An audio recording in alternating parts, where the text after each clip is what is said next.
సరిగ్గా కట్టట్లేరు. ఇది first notice, second notice లాగా పంపిస్తూ ఉంటారు. దాన్ని చాలా మంది బేఖాతరు చేయడము. అసలు ఆ నోటీస్ ఓపెన్ చేసి చూడకపోవడం, దాంట్లో ఏముంది అని చదవకపోవడము. సో మనకది ఏం నోటీస్ వచ్చిందో తెలీదు.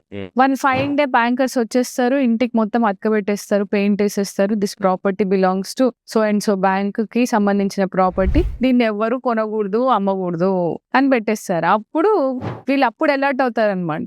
బాబోయ్ వీళ్ళు పొజిషన్ నోటీస్ కి వచ్చారు. లేకపోతే ఆల్రెడీ ఆప్షన్ నోటీస్ కూడా ఒక్కోసారి డైరెక్ట్ ఆప్షన్ నోటీస్ కి కూడా వెళ్ళిపోతుంది బ్యాంక్. ఆప్షన్ నోటీస్ అంటే వేలం పాట ఇస్తారు. వేలం పాటలో అమ్మేసుకుంటారు బ్యాంక్. మనకు కావాల్సింది దాన్ని తీసేసుకొని మిగిలింది ఏమైనా ఉంటే వీళ్ళకి ఇచ్చేస్తారు. అలా చేస్తూ ఉంటారు అన్నమాట. ఇట్లాంటి సమస్యల్లో ఉన్నప్పుడు డెట్ రికవరీ ట్రిబ్యునల్ అని అదొక సెపరేట్ కోర్టు. ఇలాంటి కేసెస్ అని అక్కడికి వెళ్తాయి. ఒక మంచి అడ్వకేట్ ని సంప్రదించి ఆ బ్యాంక్ వైపు నుంచి అవకతవకలు జరిగాయా, లేకపోతే మీరు నిజంగా కట్టలేకపోయారా, ఈ ప్రాబ్లం కి సొల్యూషన్ అనేది వెతుక్కోవచ్చు. డెఫినెట్ గా దీని గురించి కంగారు పడాల్సిన అవసరం లేదు.